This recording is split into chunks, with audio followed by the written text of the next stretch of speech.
വയനാട്ടിലെ നിരോധിത പുകയിലയുടെ വൻ ശേഖരം പിടികൂടിയെന്ന വാർത്ത വരുന്നു. ലോറിയിൽ കടത്തുകയായിരുന്ന 3495 കിലോ പുകയില ഉൽപ്പന്നങ്ങളാണ് എക്സൈസ് പിടിച്ചെടുത്തത്. വാളാട് സ്വദേശി സഫീർ എക്സൈസിന്റെ പിടിയിലായിട്ടുണ്ട്. സുർജിത്ത് അയ്യപ്പത്ത് വിവരങ്ങളുമായി ചേരുന്നു. ഗുഡ് മോർണിംഗ് സുർജിത്ത്, പറയൂ.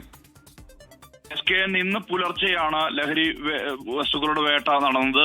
വലിയ അളവിലുള്ള ലഹരി വസ്തുക്കളാണ് പിടികൂടിയിരിക്കുന്നത്. പുകയില ഉൽപ്പന്നങ്ങളാണ് പിടികൂടിയിരിക്കുന്നത്. കർണാടക മിനി ലോറിയിൽ സംശയം തോന്നിയ അതിനെ തുടർന്നാണ് പരിശോധന നടത്തിയത്. 3.5 ടണ്ണോളം, അതായത് 3495 കിലോ നിരോധിത പുകയില ഉൽപ്പന്നങ്ങളാണ് കണ്ടെത്തിയിരിക്കുന്നത്.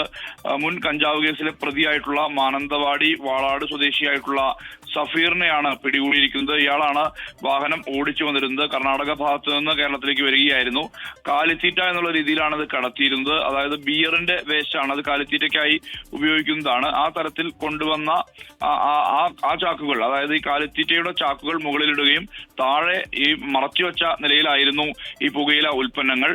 എന്തായാലും ഇതുമായി ബന്ധപ്പെട്ട് പരിശോധന നടത്തിയപ്പോഴാണ് ഇങ്ങനെ ഇത് കണ്ടെത്തിയത്. Excise inspector Sanfeer Muhammad, assistant excise inspector Simon തുടങ്ങിയവരുടെ നേതൃത്വത്തിലുള്ള സംഘമാണ് പരിശോധന നടത്തിയത്. ഈ പരിശോധനയിലാണ് ഇപ്പോൾ നിലവിൽ കേസ് രജിസ്റ്റർ ചെയ്തിട്ടുള്ളത്. SKN.